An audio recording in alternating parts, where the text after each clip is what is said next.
नमस्कार दोस्तों, मेरा नाम मनोज चौहान है और आज मैं आपके सामने एक चित्र दिखाने वाला हूं।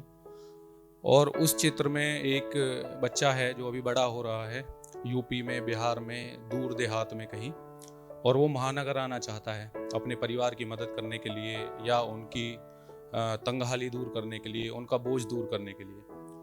तो उसी का मैं एक चित्र दिखाने जा रहा हूँ। बड़े मन से लिखा है, आप लोग भी मन से सुनिएगा। घर का बेटा आज कमाने निकला अपने घर से, ऐसा होगा वैसा होगा पांव कांपते डर से। दुनियादारी जोड़ घटा में अभी बहुत कच्चा था, घर में भले बड़ा था लेकिन 17 का बच्चा था। नन्ना सा था जब दुनिया से बापू गए छोड़कर, और माँ ने पाला जैसे तैसे आने 4 जोड़कर। उसकी एक बहन थी छोटी, नाम था जिसका गुड़िया। खूब शरारत करती दिन भर जैसे नन्ही चिड़िया। दुनिया में बस वो थे माँ के, उनकी बस एक माँ थी। बुरा वक्त था तभी नहीं था कोई संगी साथी। बचपन में जब भूखे रोते उनको चांद दिखाती। अक्सर कुछ ना होता उनको पानी पिला सुलाती। आज तनिक वो कदमें अपनी माँ से बड़ा हुआ था। जाकर बाहर कमाऊं पैसे जिद पर अड़ा हुआ था। अब तुम बैठो घर में मैं पैसे लेकर आऊंगा। रूखी सूखी जब तब रोटी और नहीं खाऊंगा। कुछ दिन पहले गया था बिल्लू, उसका एक मित्र है बिल्लू। अब देखो वो क्या है, सोफा बिस्तर खटिया पंखा सब कुछ नया नया है। तू ही मेरी आंख का तारा बेटा, तू ही तो लाठी है। जैसे तैसे रह लेंगे वो उसको समझाती है। बाहर दुनिया बड़ी बुरी है बेटा, तू नन्हा बच्चा है। टूटी कुटिया सूखी रोटी तुझ संग सब अच्छा है।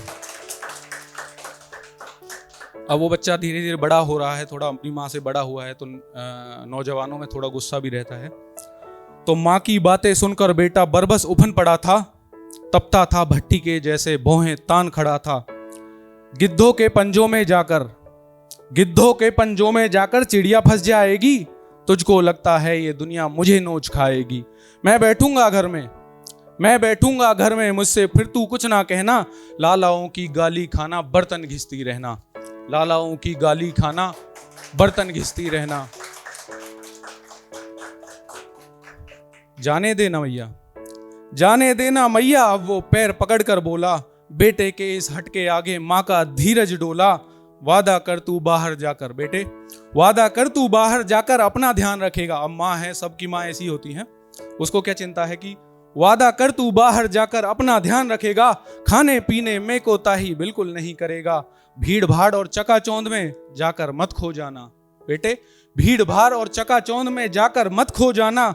मन ना लगता हो तो वापस लौट के झट से आना। और एक दूजे से लिपट गए थे और कुछ ना कहते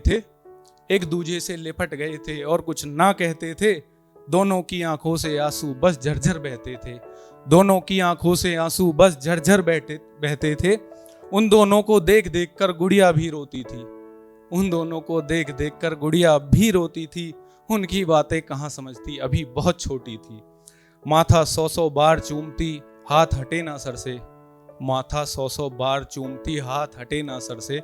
घर का बेटा आज कमाने निकला अपने घर से।